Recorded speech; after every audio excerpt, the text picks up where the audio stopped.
언제나 필승! 네, 반갑습니다. 필승입니다. 네, 차기 주도 업종이 될 경우 어마어마한 상승 잠재력이 있는 우주 산업에 이제는 주목해야 한다고 보고 있습니다.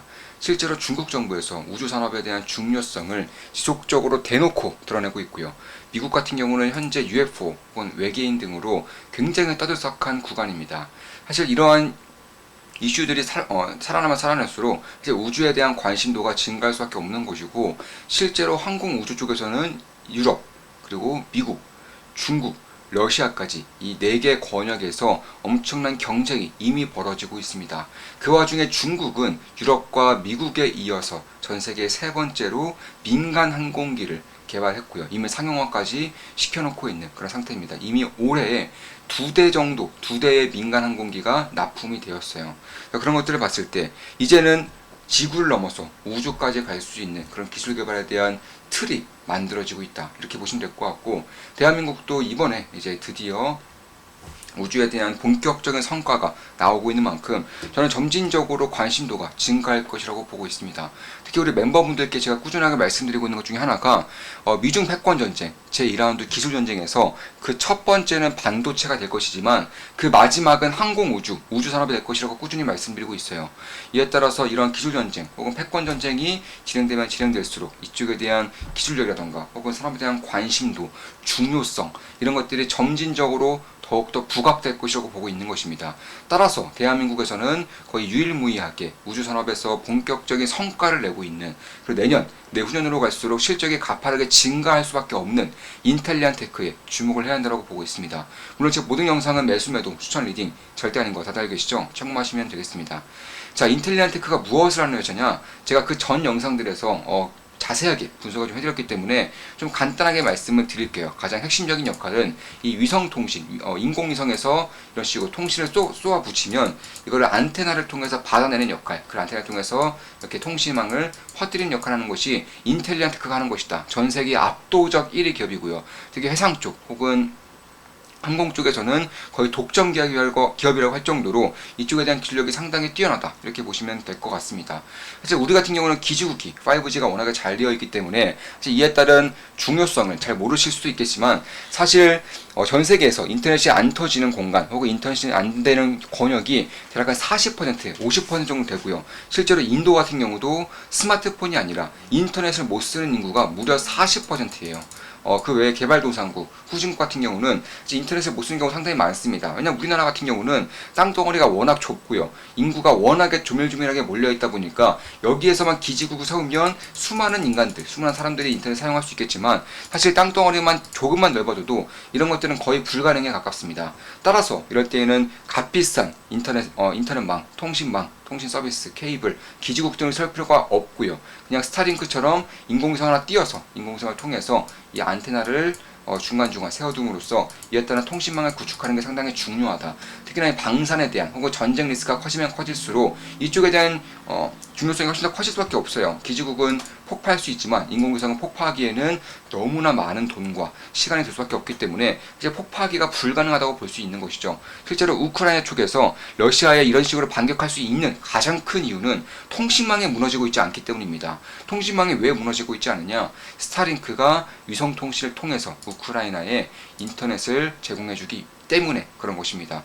실제로 스타링크에 대한 그런 역할이 상당히 크다라는 것은 사실 우크라이나 전쟁에 관심이 갖고 계신 분들은 누구나 알 수 있는 내용인 것이고, 그 유명한 팔란티어 같은 경우도 팔란티어의 OS가 우크라이나 군에 장착이 됨으로써 러시아군으로부터 굉장히 효율적인 반공 대응을 하고 있는 것도 팔란티어의 OS 덕분인데, 이 OS를 사용할 수 있는 것들도 위성통신이 잘 갖춰져 있기 때문에 그런 것입니다. 그런 것들을 봤을 때 특히나 자율주행이라던가 초정밀 혹은 초저지연의 그런 실시간적인 통신이 가능한 구간에서도 위성통신이 상당히 유용하게 쓸 수가 있기 때문에, 이제 위성통신은 6G부터 쓸 것이라고 예상되는 경우가 많지만 사실 제가 봤을 때는 5G부터 이미 써야 된다고 보고 있어요. 왜냐하면 5G 때부터 자율주행, AI, 사물인터넷, UAM 이런 쪽에 대한 수요량이 굉장히 폭발적으로 증가할 것이기 때문에 이에 따른 초저지연 혹은 굉장히 빠른 인터넷망은 결국 지금 우리가 쓰고 있는 5G보다는 오히려 위성통신이 훨씬 더 적합할 수 있다, 이렇게 보고 있는 것도 맞습니다. 따라서 앞으로는 이 우주 쪽에 대한 관심도가 증가할 것이고, 그에 대한 가장 첫 번째 사업 비즈니스로 위성통신을 빼놓을 수 없다는 점에서 주목할 만하다 이렇게 보고 있는 것입니다. 실제로 우리 멤버분들도 위성통신에 대한 것들은 꾸준히 좀 관심을 갖고 있어요. 사실 저희 같은 경우도 인텔리안테크 투자하고 있습니다. 현재는 약 10%, 10%의 수익을 내고 있어요. 매수매도 추천 리딩 아닙니다. 자, 보시면 오늘 갑자기 이곳저곳에서 정신이 없네요. 인텔리안테크도 의미 있는 캔들을 만들고 있는 듯합니다. 인텔리안테크를 말하는 겁니다. 우리 멤버분들 간의 대화죠. 저도 그렇게 생각하는데 생각을 좀 더 구체하기가 어렵네요. 혹시 좀 더 설명해 줄 수 있을까요? 이 당시에 보시면 7월 25일이죠. 인텔리안테크 차트입니다. 저번 주에 움직임을 모두 뒤덮는 양봉 캔들, 인걸핑 캔들이라고 하죠. 이가 나왔습니다. 거래량도 최근 평균에 비해 눈에 보이게 상승하면서요. 이렇게 되면 변곡점이 만들어질 확률이 높아집니다. 물론 돌파까지 지켜봐야 더 확실해집니다. 또한 가격이 방향성이 없이 수렴하는 과정을 지나서 이제 방향을 다시 잡을 때가 된 시점에서 나오고 있는 양봉이라 상승 방향에 조금 더 무게를 둘 수 있다고 생각합니다. 물론 확률에 기반한 예측일 뿐이니 그 정도만 생각해 주세요. 저도 위의 저항선을 성공적으로 돌파하는 것이 더 확실한 시그널이라고 생각합니다. 일반적이게 말하는 삼각수렴과 비슷한 건가요?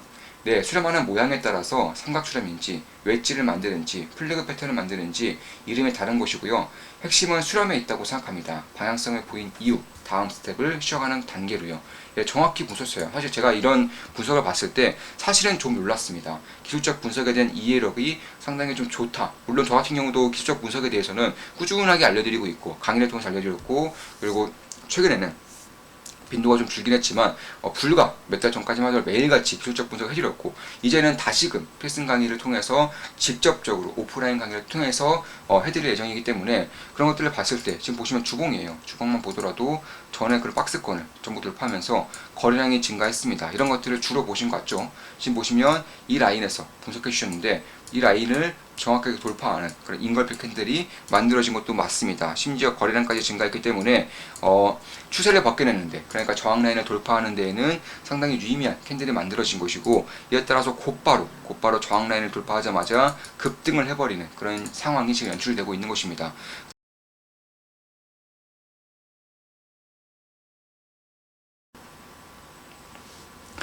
그런 것들을 봤을 때 저는 꽤나 주목을 해야 되지 않나, 개인적으로는 그렇게 보고 있는 것이고요. 사실 그 이후에도 이런 식으로 YG엔터의 경우에도 수렴 후 방향성이 나왔었고, 어제까지 수렴 후 오늘 양봉 캔들이 이쁘게 나오기 때문에 상승 확률이 높아졌다고 볼 수 있습니다. 너무너무 감사합니다. 두 분 대화에서 또 배우네요. 저도요, 많이 배웠습니다. 이런 식의 대화가 오가고 있는 것이고, YG엔터도 얘기가 나왔죠. YG엔터테인먼트도 이런 식의 좀 어느 정도의 그런 패턴을 벗겨내고 있는, 하락 추세를 벗겨내고 있는 그런 움직임이 나오고 있는 것이고, 조금 더 지켜볼 필요는 있겠지만 저는 유의미한 그런 행보가 나올 수 있는 그런 시기라고는 개인적으로 보고 있어요.